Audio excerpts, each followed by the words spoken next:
निर्मला जी हाथ में दही चीनी की कटोरी पकड़े अभी भी दरवाजे पर टकटकी लगाए देख रही थी, जिससे अभी अभी उनका बेटा कार्तिक बाहर निकला था। निर्मला जी की आंख नम थी, पता नहीं बेटे के तिरस्कार से या ऑफिस का पहला दिन और बिना दही चीनी खाए चला गया उस दुख से।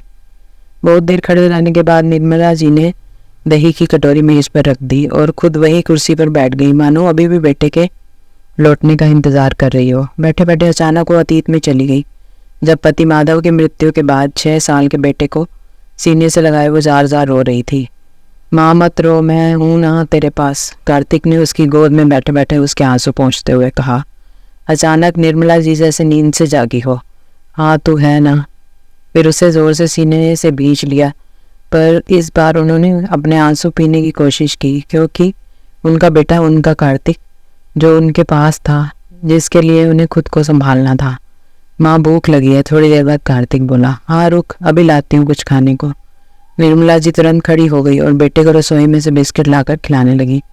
दुख के साथ साथ अब उनके चेहरे पर एक संतोष था, अपने भूखे बच्चे का पेट भरने का संतोष। उन्हें बेटे में मग्न देख आसपास खुसर फुसर शुरू हो गई। कैसी औरत है जिसे पति के मरने का गम नहीं है, बेटे में लगी हुई है। बस अरे कौन सी आफत आ जाती जो वो थोड़ी देर भूखा रह लेता। सामने पति की लाश पड़ी है और ये बच्चे को खिला रही है। लोग ऐसे ही अनेकों बातें कर रहे थे, पर निर्मला जी को बेटे की चिंता थी। पति तो अब चला गया, वो वापस नहीं आना जो है अब उसे देखना हो। खैर सबसे बेखबर निर्मला जी ने बेटे को तृप्त किया, फिर पति को अंतिम विदाई दी। अब उनके लिए कार्तिक ही उनकी दुनिया था।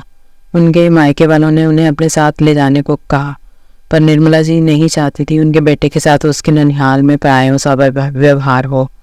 इसलिए उन्होंने अपने बलबूते पर अपने बेटे की परवरिश की ठानी।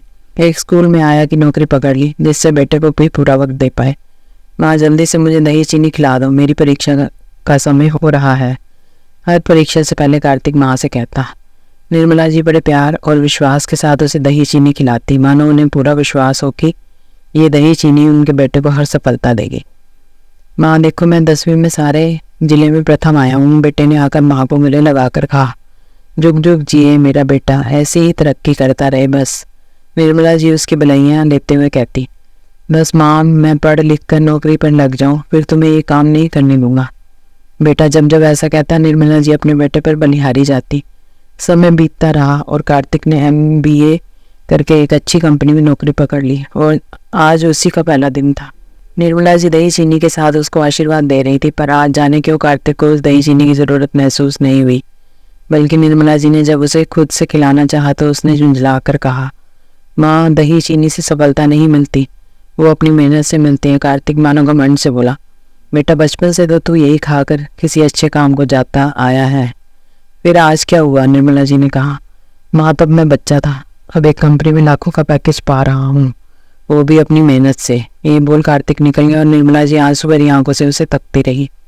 कार्तिक जैसे ही बाहर निकला, उसने देखा उसके घर के सामने झोपड़पट्टी में रहने वाली रामिया रो रही है। उसका बेटा पास बैठा उसे चुप करा रहा है। माँ रो मत, दही चीनी के पैसे नहीं तो तू मुझे गुड़ खिलाकर परीक्षा देने भेज दे। रामिया का 15-16 साल का बेटा बोला। पर बेटा दही चीनी शुभ होता है, किंतु तेरे बापू की बीमारी ने इतना पैसा भी नहीं छोड़ा कि मैं वो खरीद सकूं। रामिया बोली। माँ शुभ तो माँ का आशीर्वाद होता है, जो वो दही चीनी खिलाते हुए अपने बच्चे को देती है। तो मुझे गुड़ खिला दे, मुझे सफलता जरूर मिलेगी, क्योंकि तेरा आशीर्वाद जो मेरे साथ है। बेटा माँ से लिपट कर बोला। रामिया आंसू पोंछ बेटे को गुड़ खिला विदा करने लगी। कार्तिक आंख में आंसू आ गए। देखा कार्तिक, सफलता दही चीनी से नहीं माँ के आशीर्वाद से मिलती है, जो वो इसे खिलाते हुए देती है। और तू अभागा अभी उसी आशीर्वाद को अपने घमंड की भेंट चढ़ाकर आया है।